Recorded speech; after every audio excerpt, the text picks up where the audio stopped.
Hey guys, this is Darnell. It's going to do my week 3 update. Um, let's start off today with a couple of stats and everything. Started my journey back in July of 2018 with a weigh-in weight of 414. And then by the time I got to my surgery, which was the 1st of October 2018, my weigh-in on my surgery date, or my surgery weight, was going to be 385. It was 385.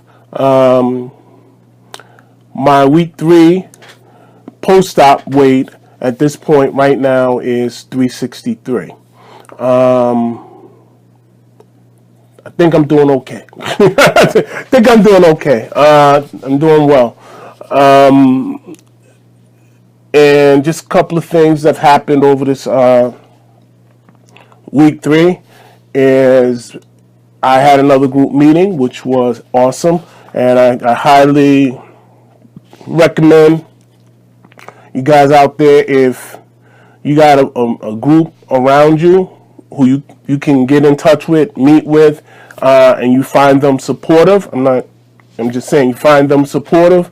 I would find one, because to me, I'm just getting tons of information out of people to help me kind of like create a roadmap. How you say, I use Tom Brady for an example, how he said, why quit playing football when you got the answers to all the tests? Well, this is the way I'm trying to get answers to all these tests that I'm about ready to be faced off with, and I'm about to use that group collective of their experiences, and knowing that I'm not going to be probably running into anything that they haven't already, and haven't been through this process.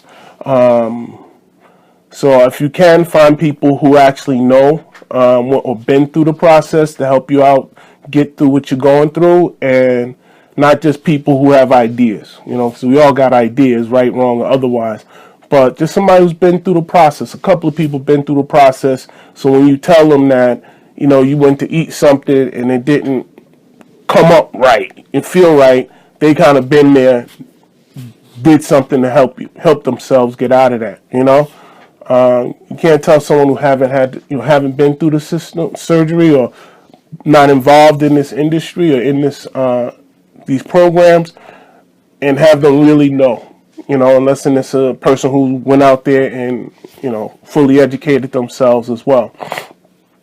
But if you can find somebody who can be helpful, or a group that can be helpful, person, whatever, tell you, it's tough enough to go through this.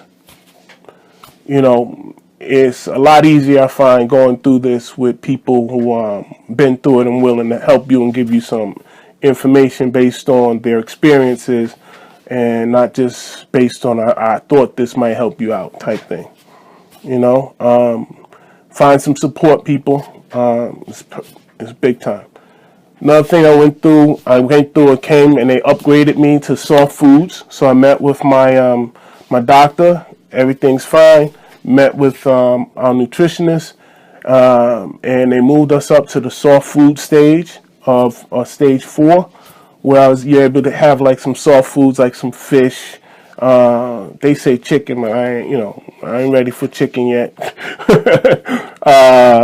And like the mashed potatoes, the crushed or very soft veggies, but they asked me to hold off, for a couple more weeks on the mashed potatoes and veggies and stuff like that. And so I've been just working on the protein side, which have been, the fish. And what I ended up doing was, when they told me I can have fish, so I went to the store, and I said, you know what, I'm just want to get me a nice piece of fish. And I saw they had the salmon there, and I was like, you know what, I think I'm going to try the salmon, because that looked good. It was $10 a pound. I really didn't care at that moment. It was $10 a pound. I said, I'm going to get me a piece of fish. And then I thought about it, and I said, well, I'm going to ask my wife or daughter to make this for me. So I ended up having to get 2 pounds, because they're not on this program, and they do eat they do love fish and stuff. So have my daughter, season make it, and everything, and came out. Taste was unbelievable.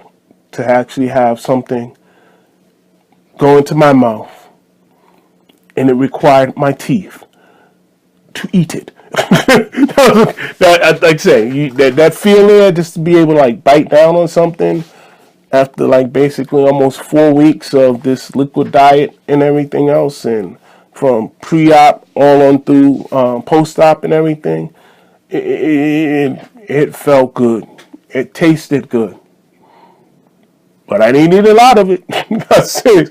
I literally had, flaked it out in about 5, little flakes out of the fish because at that point, my stomach wasn't taking it anymore. It was done. So I mean, literally about 5 forks, bang, bang, 5 forks.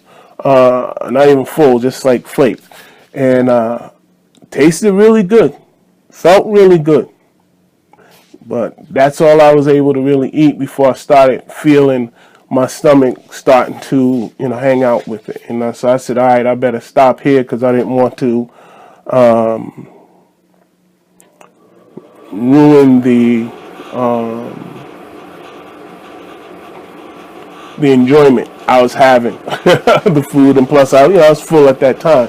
I was upset that I said, oh no, I had this great fish here. And but that's what this game plan is, and it woke me up to what my stomach really could take and stuff. So I ate that. I enjoyed it. It was great and stuff. But a couple of days later, I kind of did end up running into my first bout of sleeve rejectus, or I don't know what I call it sleeve rejectus, where my sleeve basically gave me back and told me that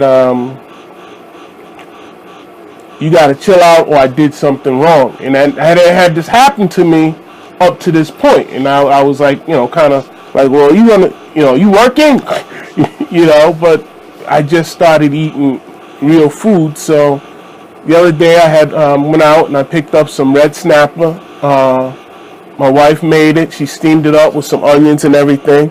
And when she did that, it was like, oh, okay, that's good. So I had a little red snapper there. I had on the side, had a little bit of, I had some cream of chicken soup or something I put on the side there as just like, and a little protein, try to get some protein and stuff, my protein boosting and stuff. And so I started to eat the snapper. Now, probably I hadn't eaten anything most of the whole day.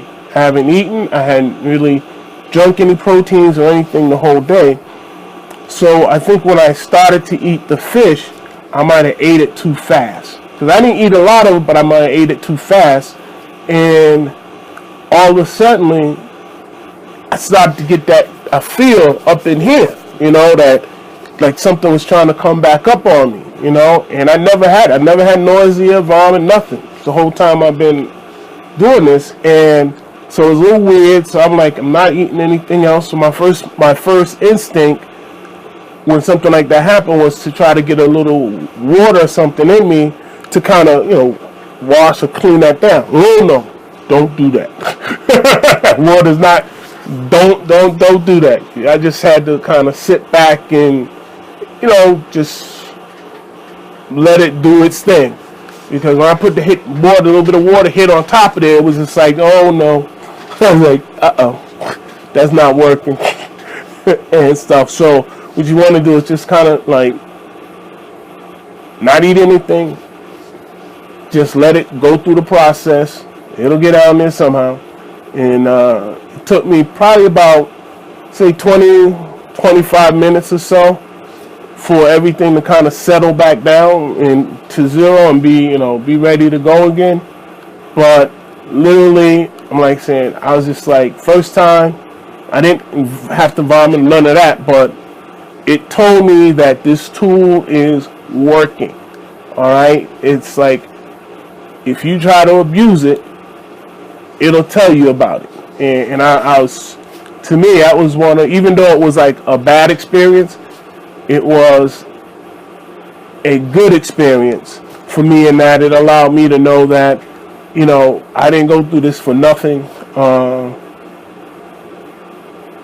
There's something there, there's a governor there that if I abuse the governor, it will let me know. So I did get my first experience with that and stuff, but like I said, other than that, I think, you know, week 3 was, again, it's just a continuation over week 2. It's a continuation from week 1. It's just staying in the program, getting my proteins in. I like I get my proteins in a little different way now, which is good. And like I said, it's helpful. Like I said, I hope you guys got something out of this video this week. It just helps me keep myself focused forward, knowing I'm coming in front of you guys to talk about this. It keeps me focused on my goal and where I got to go and what I want to do and stuff. And,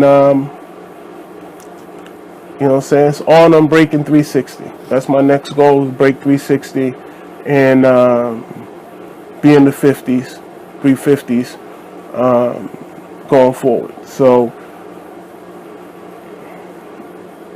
you have a great day, and if this helped you guys out, pass it on. You know, share it with somebody else, and maybe it can help them out too, and stuff. But you have a great week, and probably checking in with you about another week, and talk about where we at, what happened in week 4, and just keep us all in, keep me in line and on the path.